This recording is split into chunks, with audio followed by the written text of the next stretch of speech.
Behind the gates to his new forest home, Chris Packham is giving me a personal tour of his garden as the morning light flickers through the trees.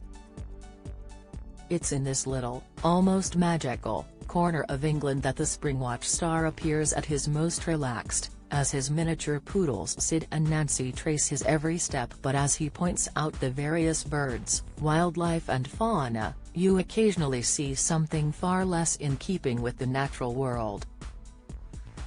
CCTV cameras. There's one thing I really resent, it's having to live in an area where we've got fences and cameras and all sorts of other technology just to protect us physically, he says. I'm just a normal bloke. Why do I have to wrap myself up in barbed wire? That is really unpleasant.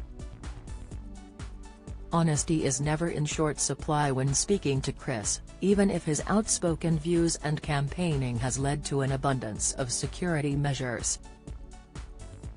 But it's also why he's the perfect guest for our Men in Mind podcast, in association with Charity Mind, which aims to encourage men to open up.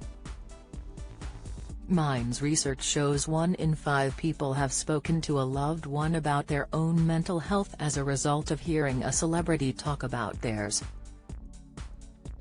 And during our interview, Chris talks with extraordinary candor as he covers subjects ranging from his own autism, to some of his darkest moments where he nearly ended it all. But first, as we settle on an enormous red sofa in his ultra-modern living room, I ask how he copes mentally with receiving death threats and vicious online trolling. Chris is a vocal opponent of fox hunting, and an ardent campaigner for measures to protect birds from being shot. In 2019, dead crows were strung up outside his home, while 2 years later the gates to his house were firebombed by masked men.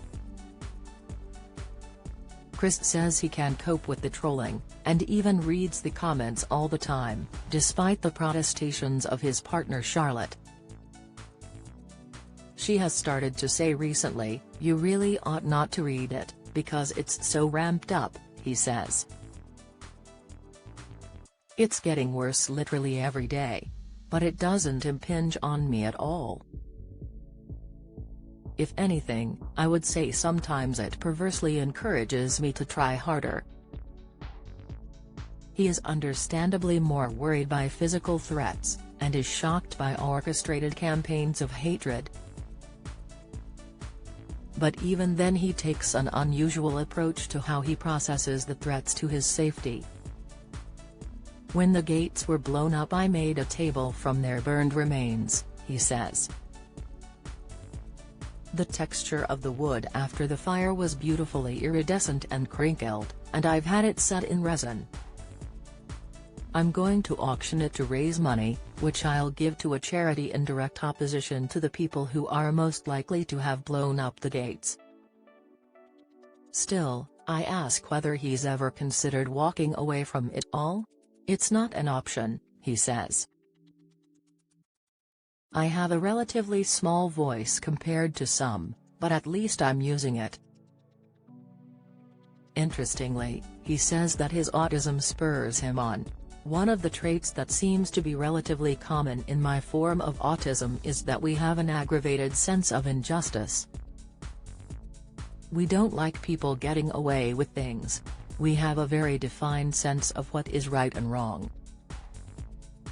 Chris's condition was only diagnosed in 2005, but it was clear growing up in Southampton, that he was different. Obsessed with animals, he tried to sneak foxes, badgers and owls into the house trying to rescue them. At the age of 14, Chris stole a kestrel chick from a nest and nursed and brought up the bird. When it died, he lost the power of speech for days. Then there were the voices he used to hear in his head, which he says sounded like a cauldron of witches. He once told his mom about his mental health, but she dismissed his concerns. "I mean, I think there's a generational reason for that," he explains. My mum was in an Anderson shelter in the Second World War that took a direct hit and blew up half her family, and she struggled out in the morning covered in their blood. As Chris says, there was no mental health support for that generation, and as a result, his own everyday struggles didn't get a look in. Me crying that I was overwhelmed by the smell of fruit and all the dazzling lights and clunking sounds of a supermarket, that was never going to touch the sides from my parents. Chris was relentlessly bullied at school, so it was a relief when he secured a place in university, but there he didn't have any friends. I'd recognized that the best way to protect myself was to not engage at all, or even attempt to engage, he says.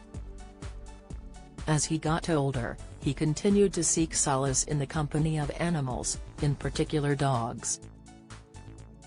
But he was left bereft and ended up in some really dangerous places when they died. One such moment was when his beloved dog Fish was run over and bled to death in his arms. Chris tried to end his own life.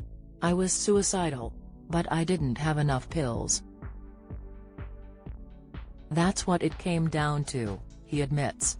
Chris says he was so scared in the aftermath, he went to see his GP, who suggested therapy. Chris still remembers the sessions vividly. It was like I got hit by a train, he says. It was like I was winded, I could barely breathe because of everything that was coming out and it had been locked up for so long. The aim was to help build up a framework around him to help him cope if similar trauma happened again. But Chris admits there were other desperate moments, even while he was undergoing treatment. I'd started to spend a lot of time in France, and I was on my own there for quite long periods, and on another occasion, I came very close to killing myself. And what kept me alive were the dogs. I just looked down and I thought, I can't leave them. It was the fact that there wasn't anyone else at that point who could have loved them as much as I did. Our time is drawing to a close, and Chris looks down at Nancy, who has fallen asleep on the settee between us. I quietly ask how he is doing now. Up and down, but always within a manageable level, he says. And I think that part of that therapy was being made conscious of how to read myself, how to watch myself. Charlotte would argue I'm not very good at looking at my diet, my physical health. But if there's one thing I do keep my finger on, it's my mental health, and the way I am feeling. As Sid and Nancy gaze up with their little chestnut-colored eyes, he adds softly, to be honest, most of my mental health support is just here. If you are struggling with mental health, you can speak to a trained advisor from Mind Mental Health Charity on 0300 123 3393 or email info@mind.org.uk.